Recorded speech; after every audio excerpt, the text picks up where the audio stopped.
It's down more than 60% from its highs in just a year and a half. Legendary investor Charlie Munger now owns more than 600,000 shares of it, while Monesh Pabrai, on the other hand, sold more than 77% of his stake at a sizable loss. That's right, we're diving deep into Alibaba today. Ticker BABA. Let's go.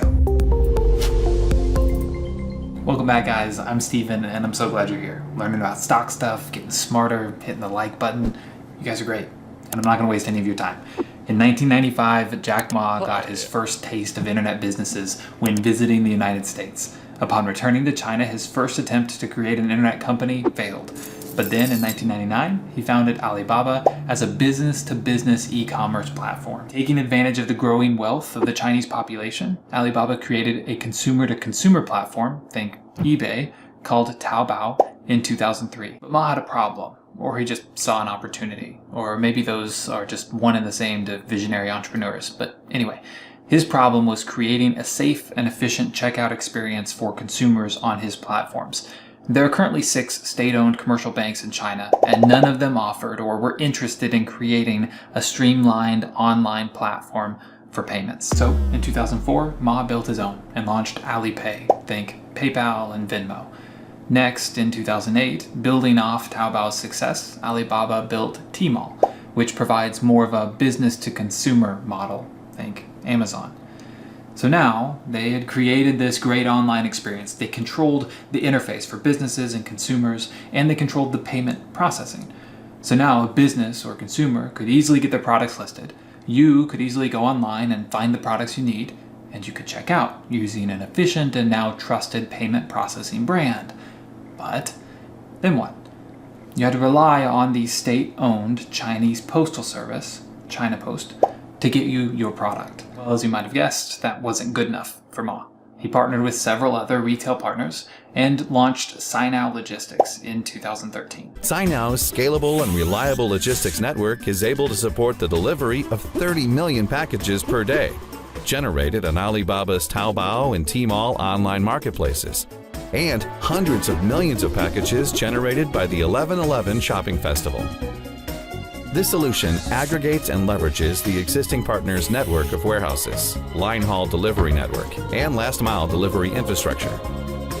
Together with our partners, this network employs more than 1.5 million delivery personnel across China, covering 95% of all counties in China, from major cities to remote rural areas. They promise a 24-hour delivery to any region of China, and now a 72-hour delivery anywhere else in the world. Sinow Logistics is also expanding globally, now covering more than 200 markets by collaborating with cross-border logistics partners. The efficiency of the logistics machine they've created here was able to process and sustain the $75 billion worth of packages during Alibaba's largest sales event, Singles Day, which takes place over 11 days.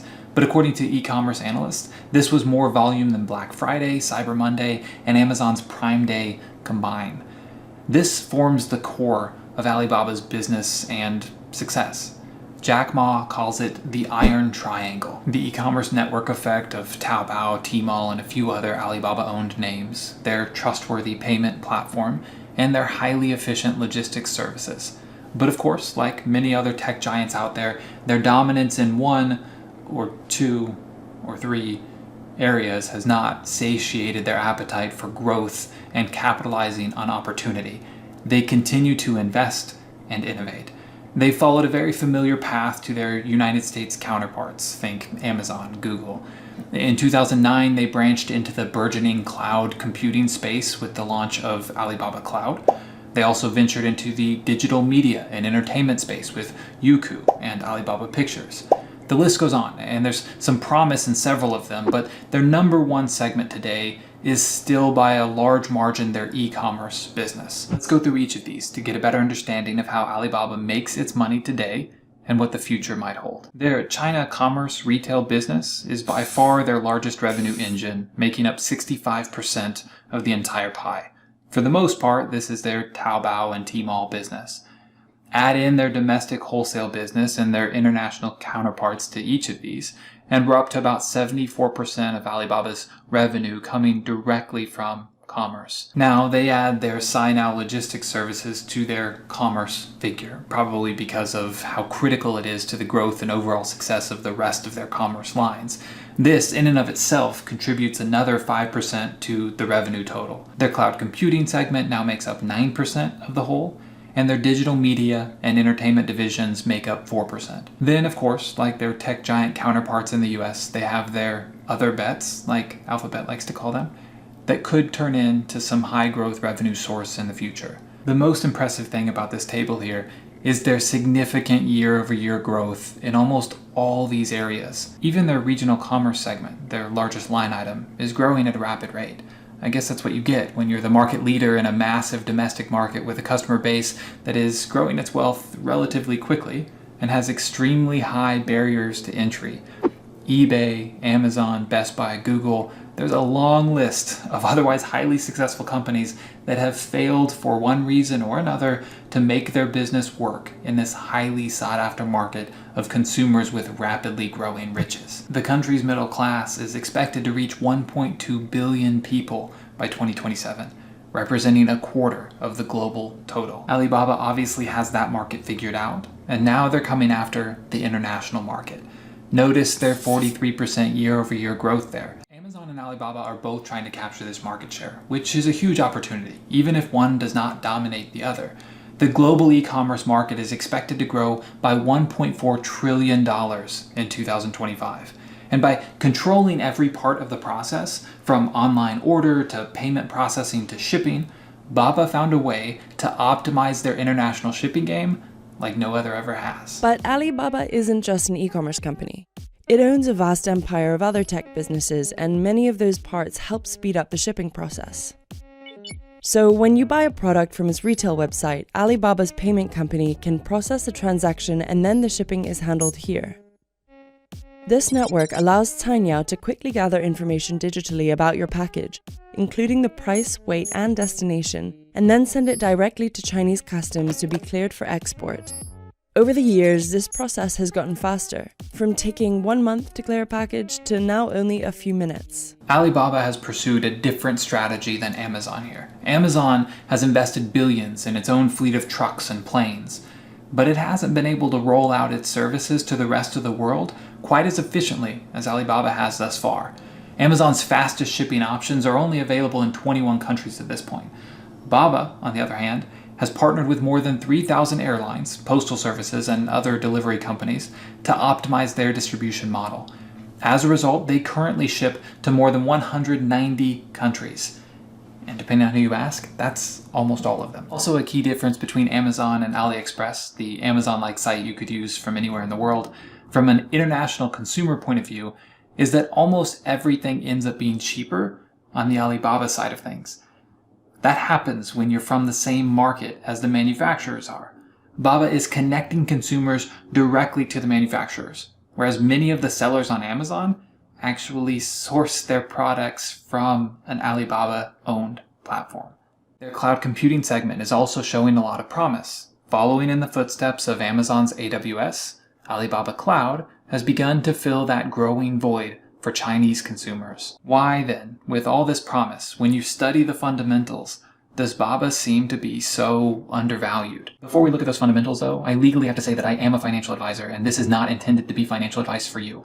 These are just my own personal thoughts and observations on this particular company. I do not know your personal situation, so I have no way of knowing if this investment would make sense for you or not. Additionally, I do not currently own shares of Baba for reasons that I'll explain at the end, nor do I know when I might initiate a position for myself or potentially for clients. I would be open to and interested in creating and explaining my moves as they happen within some model portfolios. That would have to be behind a wall of disclosures and probably separate from here for regulatory reasons, but if you're interested in that, let me know in the comments and we can chat about it more there. Anyway, let's get back to the fundamentals at play here. Here's the revenue, net income, earnings per share, cash flow from operations, and free cash flow per share since before Alibaba went public in 2014. On the whole, this looks like pretty impressive and consistent year-over-year growth. Their 5-year average annualized revenue growth is 48.4%. Last year, it was 52%. The growth from their cash flow from operations per annum over the last 5 years is 33.6%. Free cash flow per share, 31.4%. they appear to have healthy growth across all their segments. Even the main commerce business has not shown signs of slowing down, like we talked about before. Yet when we look at some valuation metrics, they're all suppressed right now, indicating that something is wrong, or a massive value opportunity, or both. Its PE ratio is under 17, a low it hasn't touched since 2015. Its price to free cash flow ratio is less than 11, an obscenely low value. Before 2021, the low there was more than 19, and the price to sales ratio is also lower than it's ever been at sub 3. Before 2021, it had always been well over twice that figure. Compare Baba's PS ratio of 2.5 to Etsy at 8, or even Amazon and eBay at 3.4 and 3.3 respectively. While Baba's year-over-year revenue growth is 30% compared to Etsy's 18% and Amazon and eBay's roughly 10%. What is it that's causing Alibaba's stock to be so suppressed? And why, after this round of 13F filings, are institutional investors, that is, hedge funds, ETFs, pension funds, mutual funds, and so on, why are they net sellers? You see, over the last cycle, over this last quarter, the vast majority of institutional investors decreased their shares of Baba by more than 100 million shares. The vast majority of those who owned shares in the first place. These are supposed to be some of the most savvy and sophisticated investors in the world, yet as Baba becomes more valuable from a classical fundamental analysis standpoint, more and more of them are headed for the exits. Why? Well, let's explore some of the negatives that are causing concern, driving investors away, and ultimately pushing the stock's price ever lower. For me, there are 5 major risks at play here. The first and the second have to do with the SEC's new framework for auditing foreign listed corporations. In short, they're supposed to open up to audit inspections or risk getting delisted. So with that, there's a chance that US government auditors are allowed into China for the first time ever, and they find everything to be as it should be on Alibaba's books. Or they find some discrepancies in the numbers, some financial shenanigans, if you will. Now you should note, it's not that Chinese companies listed on the New York Stock Exchange are not audited. They are. The Chinese government is just not comfortable with the US government's internal auditors getting access to all that information. Alibaba, for example, has been audited by PricewaterhouseCoopers, PwC, one of the big 4 US accounting firms, for more than 20 years. But that's still not a guarantee of clean books. And this could apply to a lot of companies, I know, but it's interesting and a reality for most investments in individual companies. Here's what I mean. Think Luckin Coffee, the Chinese Starbucks competitor. Just within the last couple of years, it was discovered that they were inflating their revenue numbers. They had been audited by Ernst & Young, another of the big 4 accounting firms. And believe it or not, it wasn't Ernst & Young auditors that first noticed the fraud. It was instead short seller Muddy Waters that brought the issue to light. Or how about this? The big 4 used to be the big 5. Arthur Andersen is no longer around after dropping the ball so hard with Enron. So just because a company's been audited by one of the big 4, that doesn't mean they don't have anything to hide. But anyway, that's mostly just for fun to think about because, yeah, that could be the case with any company. But the more sets of eyes you have on something, the more likely you are to notice any issues or discrepancies. So that is a risk. But also, if the oversight were to be allowed and the all clear given, that would likely be a significant catalyst to the upside. So keep that in mind too. The second issue, in the same vein, is the risk that the Chinese government does not comply, that the SEC follows through with their threat, and that Baba gets delisted from US exchanges. That's not the end of the world. That shouldn't change anything about the company's underlying valuation, but it would definitely cause a significant short-term downside headwind. Many of those institutions that currently have a stake in Alibaba would no longer be allowed to keep their shares. In other words, there would be a lot of indiscriminate selling without regard for price, and in high volume. There would be a race to the exits out of necessity by these massive shareholders, and that can cause significant gaps downward.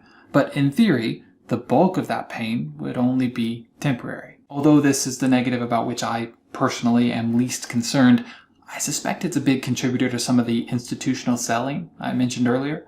A way of hedging their bet today should Baba ultimately get delisted. The third major risk unique to Alibaba is China's crackdown of monopolistic practices. Alibaba was getting away with some things that competitors in the US and other parts of the world would not be able to. And, long story short, it looks like China is waking up to that fact and making some changes. Last year, they hit Baba with a record $2.8 billion fine for these practices. What I would be most concerned about here, if you were to invest or are considering investing, is what this means for the company's future growth prospects.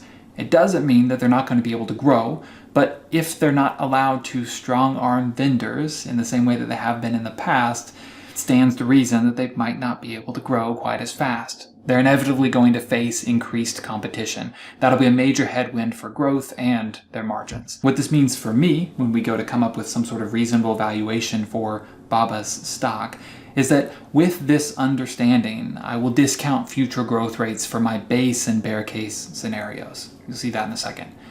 All right, number 4 here is a big one, in that it could imply a 100% downside. That being said, I don't view it as very likely, but you can't and shouldn't ignore it. And you'll see how I account for that as well when we get to that valuation part later in this video. Now, the problem here originates from the fact that China does not allow foreign investors to own actual shares in Chinese companies operating within certain sectors. Alibaba is in one of those sectors, but clever Chinese companies, to get around these laws, started creating separate entities outside of China. They're called variable interest entities, or VIEs. They entitle you to share in the company's profits, but they don't give you actual direct ownership.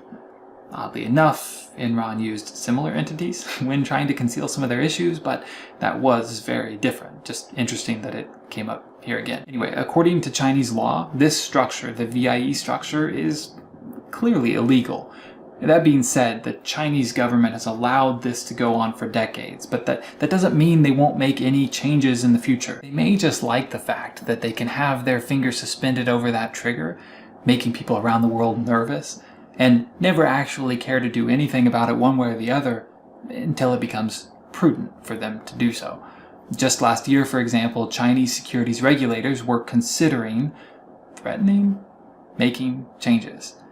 Of course, we don't know exactly what that would look like, but in theory, due to the way the business is structured and what shareholders outside of China are actually entitled to, it would be possible for the value of shares in those variable interest entities to drop to zero.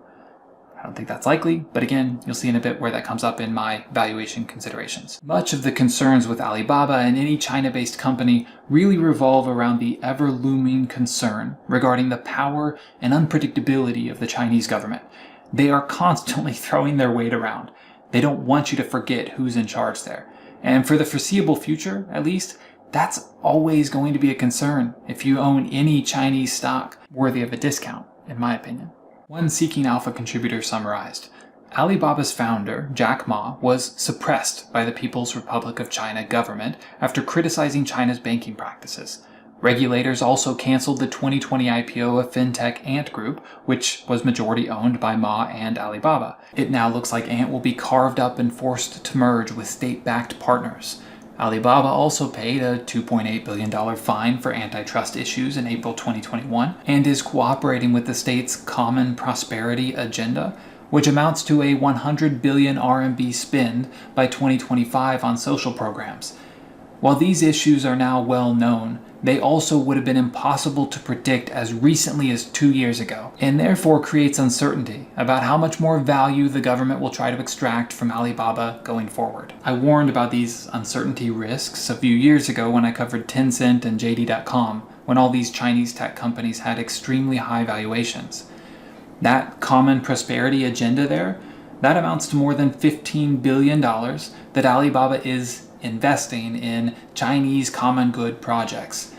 These are headwinds that US and European companies simply do not have. All that being said, I do think the Chinese government has a vested interest in seeing their corporations succeed. If for no other reason, as their corporations continue to grow and thrive, they continue to rake in more and more in corporate tax revenue. And despite their posturing, I doubt they would make a decision that would be so harsh as to block out all foreign investors.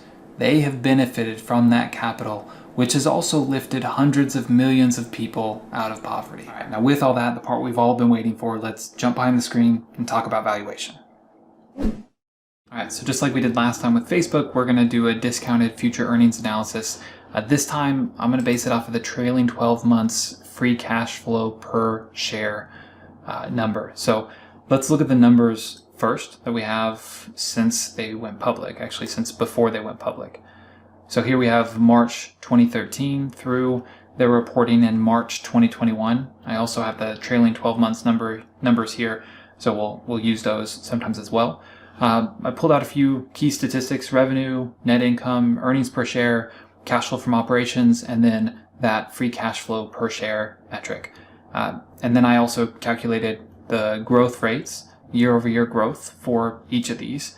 And I pulled the 5-year average and then 8-year average, which is their full range of information since they went public. So we already talked about these a little bit earlier, but the ones that I want to look at are the last two here, the cash flow from operations and the free cash flow per share. See if there's any outliers that I feel like we should leave out. Make sure that these numbers are reliable for us to use, since cash flow is what I'm looking at when I'm trying to value this company.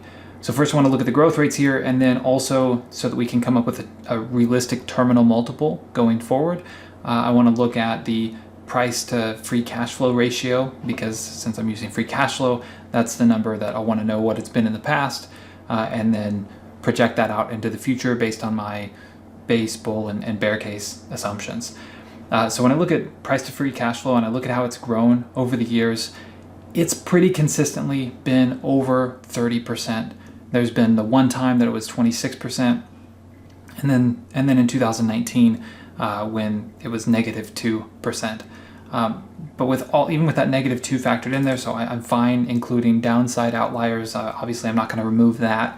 But even with that average, they've averaged more than 30% over the last 5 years, and then closer to 40% since the beginning. But of course, they have that 90% outlier there that I'm not going to worry about that. I'm more interested in the 5-year number, but that does give us some context. And we can see that follows pretty much in line with what the historical average has been for the cash flow from operations as well. So I think it's a relatively realistic idea of what their growth has been. And so I can look at the company over the last 5 years and project out, if I plan on buying, if I wanted to own the company today, what I think that company would do over the next 5 to 7 years. And that's what I'm trying to get a feel for. Do I think their growth is topping out, or do I think they have that it might spike, that it could take off and be even more than what we've seen? Anyway, that's what I'm looking for here. So we'll start with that context and go back to our table here, to our analysis, and plug in some numbers for each of our scenarios. So again, I said last time, I don't like to put in this number, even though I know what it is. It's 8.82. That's what the trailing 12 months have been at this point. But I don't like to include that here, because then as I'm entering my numbers over here on the right, it will update all of this information down here. I'll be able to see what it's worth to me. I'll be able to see the valuations. And if you do that psychologically, a lot of times you start to manipulate the numbers to make them work for you based on what you were thinking you would get from this analysis. If it's close at all, you'll start to manipulate it. So I want to make sure I have something that's honest to me, what I feel like this company's worth based on the research that I've done. So first of all, I want to set the discount rate. Normally, I'm setting a 10% discount rate. That's something that I'm comfortable with, that I want to discount back my investments that amount, just because with real estate opportunities that I have, I'm pretty confident that I'm able to get a greater than 10% rate with my money in other areas. And so they might have their own risks. It's not important right here, but that's the number that I use to discount other opportunities to see how they compare to the other things that I can do with my money. So normally I would put 10% here, but for all the concerns that I mentioned earlier, the power of the Chinese Communist Party and their ability to throw their weight around, there's a big variable here that I don't have with other companies. So if I'm going to take the risk, I want it to be discounted by a greater multiple here. You could apply this factor somewhere else. You could apply it to your final number, but this is where I choose to apply it. If if I'm going to invest in this Chinese-based company with all of those risks that I talked about, it needs to provide me with an even steeper discount than I feel like I might be able to pull from US-based companies, for example. So I'm going to increase that to 12% here, which may not seem like a big difference, but 12% over 7 years, it makes a big difference to the amount that we're going to see. We can manipulate that later if you want, but it makes a big difference to that final value, what I might call what it's worth to me. It's not its fair value. It's what it's worth to me, what I would be willing to pay for it. So it is going to make a big difference there. As far as my base case goes, they've been growing at more than 30% per year on average in the past. I'm going to assume that those anti-monopoly concerns from the Chinese government, that those create a headwind that slows their growth a little bit. But I also see a lot of opportunity with their cloud space, with what they're doing in the cloud, and really their expansion into international markets is exciting to me. So I'm going to say those counteract each other a little bit, and I'm just going to anticipate what I would say I believe to be a conservative growth rate based on everything that we talked about. So I'm going to put it, I think 20 to 25% would be conservative. I'm going to put it at 23%. And then for my bull case here, I think their international business really takes off. I think they have a little bit of a head start ahead of Amazon, and I think that's gonna play into their favor. Actually, they have several elements that give them an advantage in that race. And so I think there's a big opportunity for growth there. I think they still have an opportunity for growth domestically. I think in the past they've proven that they can adjust to curveballs that are thrown their way.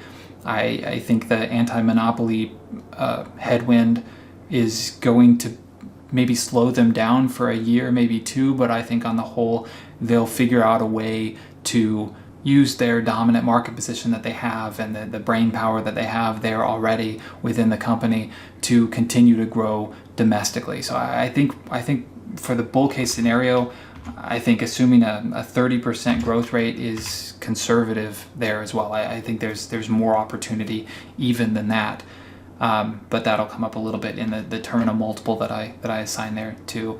And then for the conservative, for the bear case, the extreme conservative case, I'm picturing a scenario where the Chinese government specifically bullies them more than other companies. So maybe you see more competitors able to rise up to take away some of Alibaba's market share, really slow their growth. I think they have such a lead in so many different areas, and they're kind of a crown jewel for China that I don't think they would do something to totally kill the business. But I could see them interfering maybe in that bear case scenario. So I'm going to give them 15% growth rate, which they've never over any sustained period of time they've never consistently had that. So that's my bear case, my low end.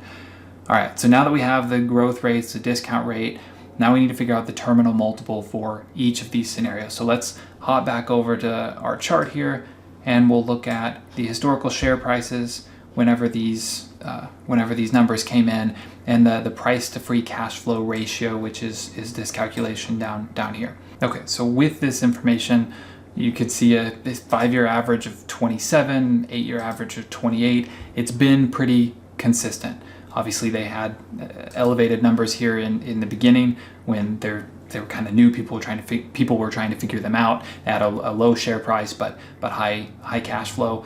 But very quickly, it kind of normalized. And these numbers are much closer to an industry average. More recently, we've seen Alibaba, as they've been punished, have a lower price to free cash flow ratio, around 22. Right now, their price to free cash flow ratio is around 13, which is, like I said earlier in the video, that's lower than it's ever been. So this is the context that we're approaching the terminal multiple. We're trying to figure out what the price to free cash flow ratio should be 7 years in the future. That's the amount of time that I'm looking out, which, again, we're guessing here, but we're trying to fill it in with something that makes sense to us based on the information that we have. So I'll start with the bull case scenario here. I talked about some of those other avenues taking off, like their international segment, and really being able to grow to more than offset all the headwinds that we talked about. So maybe at that point, after 7 years, they've experienced similar growth to what they've experienced over the last 5 and 8 years. Over the next 7 years, they have that growth, similar growth. Again, that's conservative if that's what we're thinking. maybe then the terminal multiple, the price to free cash flow ratio, is getting back to where it has been over the last couple years, 2020, 2021. Not today. I think that's too low. That'll come up in my bear case. But so where it's been over the last couple of years has been at 22. So that's a terminal multiple there. For the bear case scenario, sure, let's say we never get over these issues, and I mean, I think 7 years from now, we'll have a better idea of what the future holds. We'll have an idea of whether or not maybe they might still be holding their finger over the trigger for the VIE structure and threatening that, and, threatening in some way tearing that down. But hopefully we'll have a little bit more clarity. But let's say that this multiple is still around where it is today, which I think is extremely discounted. There's a lot of negativity priced in here. And I get it. But let's say that it's similar to where it is today, drop it down even to a 12. And then for the terminal multiple for our base case, probably just go somewhere in between. We just looked at how historically on average it's been 27, 28. That's not too far from any sort of industry average here. If we were looking at a company that was kind of coming down, slowing their growth, they had less prospects going forward. I think 16 is a conservative number there. Anyway, this is based on my research, based on my understanding. Those are the numbers that I have. So now we can go plug in that, 8.82. So that was the trailing 12 months free cash flow per share. So plug that in. So if that grows at this rate, this is the value that we'd be willing to pay when we apply the terminal multiple. And then when we discount that at a 12% rate back to today, this is what it's worth to us now with all of those assumptions. So hopefully you're following with me here. Same thing with the bull case. This is what it looks like today in today's dollars after this China discount, we'll call it. And then with the bear case, this is what it looks like today.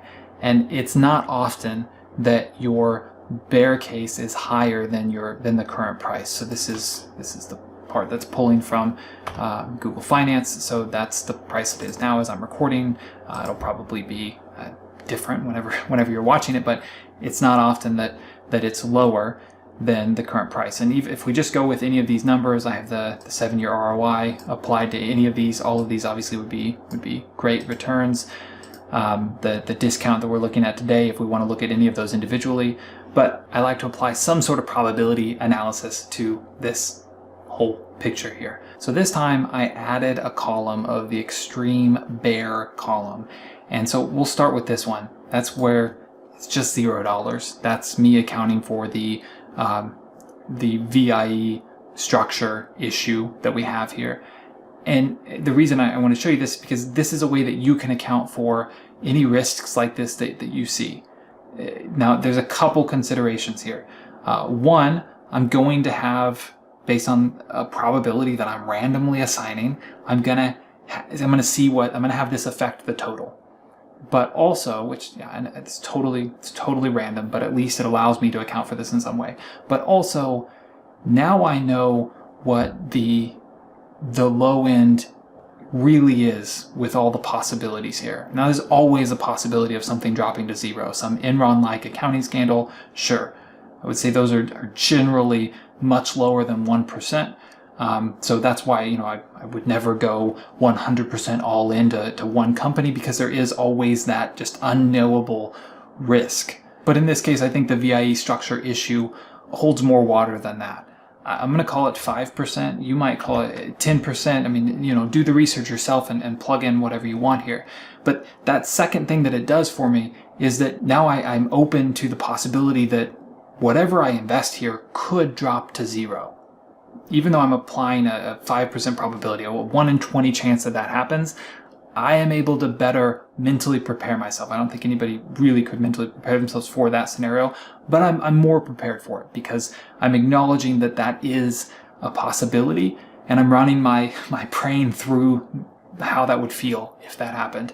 And so that's going to affect any sizing of any position that I may have.